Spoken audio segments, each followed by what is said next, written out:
Nehemias Kapitulo 7. Naglagay ng mga pinuno sa Jerusalem. Natapos ang pader ng lungsod at naikabit na ang mga pintuan nito. May naitalaga na ring mga bantay, mga awit at mga Levita. Pagkatapos nito, ang Jerusalem ay inilagay ko sa pamamahala ng dalawang kalalakihan, si Hanani na aking kapatid at si Hananias na pinuno ng mga bantay sa kuta. Si Hananias ay mapagkakatiwalaan at malaki ang takot sa Diyos kaysa iba. Iniutos ko ang mga pintuan ng Jerusalem ay bubuksan lamang kapag mataas na ang araw. Isasara at ikakandado agad paglubog ng araw bago magpahinga ang mga bantay. Iniutos ko ring maglagay sila ng mga bantay pintuan na taga Jerusalem.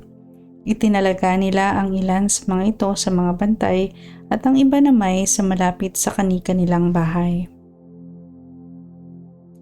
Ang listahan ng mga bumalik mula sa pagkapihag. Bagamat malaki ang lungsod ng Jerusalem, kakaunti pa lamang ang mga tao dito at hindi pa nagagawang lahat ang mga bahay. Pinangunahan ako ng Diyos upang tipunin ng mga tao at ang kanilang mga pinuno at mga hukom para suriin ang listahan ng kanilang mga angkan. Natagpuan ko ang listahan ng mga angkan na unang nagbalik mula sa pagkabihag sa Babylonia. Ito ang mga Hudyong napihag ni Haring Nebuchadnezzar ng Babylonia at muling nakabalik sa Jerusalem at sa kani-kanilang bayan sa Juda. Ang mga pinuno nila ay sina Zerubbabel, Joshua, Nehemias, Azarias, Ramias, Nahamani, Mordecai, Bilsan, Misperet, Bigvai, Nehum at Baana. Ito ang listahan ng mga angka ng Israel at ng bilang ng bawat angka na bumalik mula sa pagkapihag.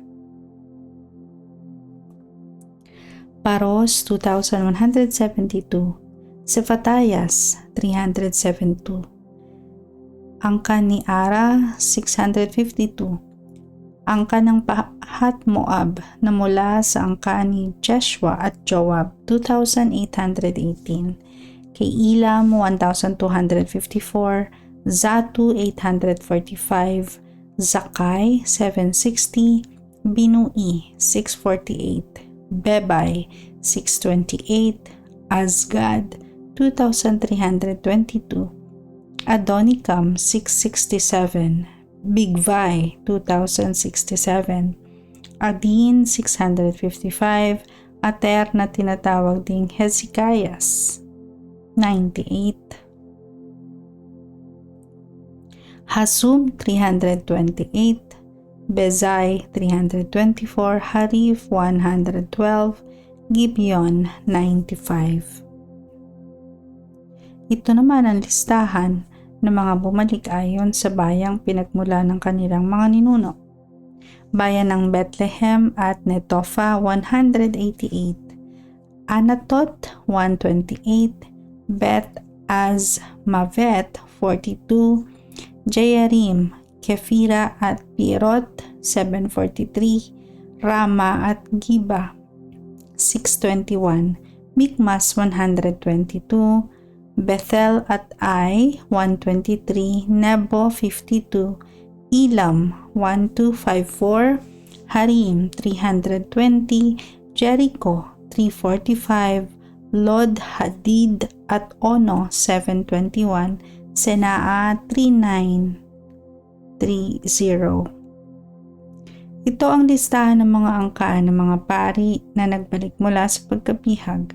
Angka ni Jededias mula sa lipi ni Jeshua 973, angka ni Immer 1052, angka ni Pashur 1047, angka ni Harim 1017. Ito ang listahan ng mga angka ng mga Levita na nagbalik mula sa pagkabihag. Angka ni na Jeshua, Kadmiel mula sa lipi ni Hodavias 74.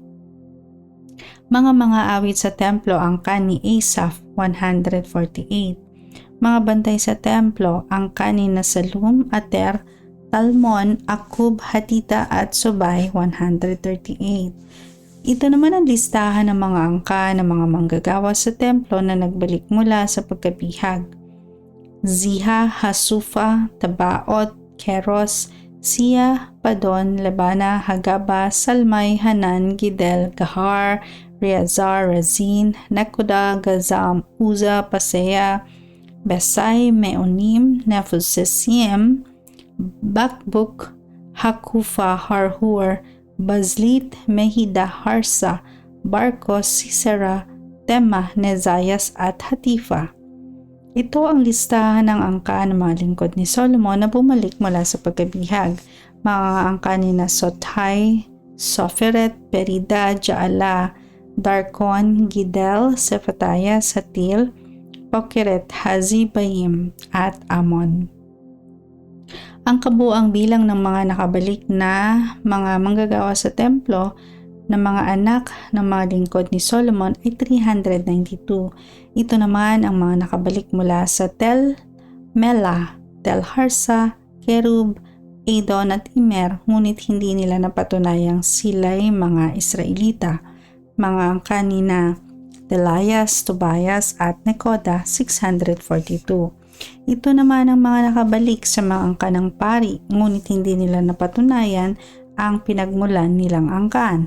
Angka ni na Hobayas,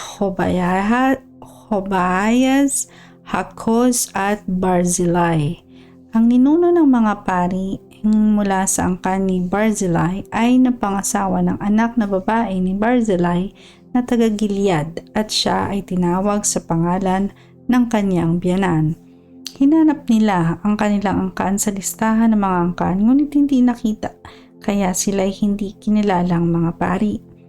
Pinagbawalan sila ng gobernador na kumain ng pagkain ni alay sa Diyos hanggang wala pang paring gumagamit ng Urim at Tumim. Ang kabuuan ng mga bihag na nakabalik ay 42,360. Ang mga aliping lalaki at babae ay 7,337 at ang mga awit na babae at lalaki ay 245.